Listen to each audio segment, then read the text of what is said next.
చీకటిలోనే ప్రకాశవంతమైనటువంటి వెలుగు అంటే నక్షత్రాలు మనకు కనిపిస్తూ ఉంటాయి. దేవుడు వెలుగై ఉన్నాడు. 1 యోహాను 1:5 దేవుడు వెలుగై ఉన్నాడు, ఆయన యందు ఎంత మాత్రమును చీకటి లేదు. కాబట్టి చీకటి అంటే సహజంగా చెడుకు గుర్తు, వెలుగు అంటే మంచికి గుర్తు. కాబట్టి దేవుడు వెలుగై ఉన్నాడు, ఆయన యందు చీకటి అనేది ఎంత మాత్రము కూడా లేదు. యోహాను సువార్త 1:5 ఆ వెలుగు చీకటిలో ప్రకాశించుచున్నది కానీ చీకటి దాన్ని గ్రహింపకుండెను. వెలుగు చీకటిలో ప్రకాశించుచున్నది కానీ చీకటి దాన్ని గ్రహించట్లేదు. మన హృదయంలో చీకటి అనేది ఉన్నప్పుడు దేవుని యొక్క వెలుగు మనలో ప్రకాశిస్తూ ఉన్నది. 1 పేతురు 2:9 చూసినప్పుడు, అయితే మీరు చీకటిలో నుండి తన ఆశ్చర్యకరమైన వెలుగులోనికి పిలిచిన వాని గుణాతిశయములను ప్రచురము చేయు నిమిత్తము అని ఉంటుంది. కాబట్టి చీకటిలో ఉన్న మనల్ని ఆయన తన వెలుగులోనికి పిలుచుకున్నాడు. ఎఫెసీయులకు రాసిన పత్రిక 5:8 మీరు పూర్వమందు చీకటి అయి ఉన్నారు కానీ ఇప్పుడు ప్రభువునందు వెలుగై ఉన్నారు అని ఉంటుంది. హల్లెలూయా. మనము ఇంతకుముందు చీకటిలో నడిచిన వారం, చీకటి క్రియలు చేసిన వారం, కానీ ఇప్పుడు మనము ప్రభువునందు వెలుగై ఉన్నాం. అనేకులకు మనము వెలుగుగా కనిపిస్తూ ఉన్నాం.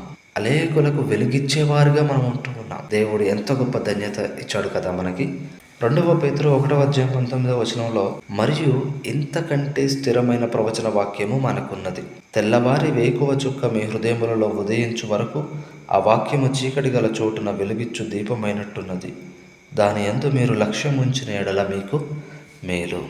వెలుగు మన హృదయంలో ఉదయించినప్పుడు చీకటి అనేది వెళ్ళిపోతుంది.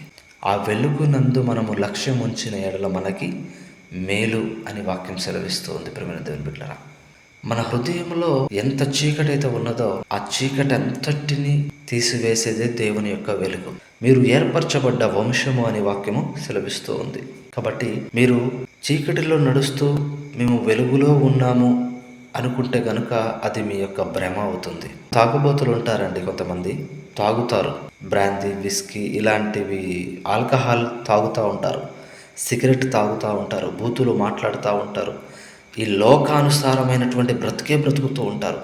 ఆత్మానుసారమైనటువంటి మనస్సు వారికి లేదు. అయినా కానీ వారు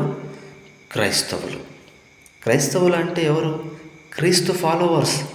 నిజంగా యేసుక్రీస్తు ఈ లోకంలో ఎలా జీవించాడో అలా జీవించేవారే క్రైస్తవులుగా ఉండాలి. చీకటిలో నడుస్తూ ఉంటారు, మేము వెలుగులో ఉన్నామని భ్రమపడుతూ ఉంటారు. దయచేసి మారాలి ప్రియమైన దేవుని బిడ్డలారా. ఆమేన్.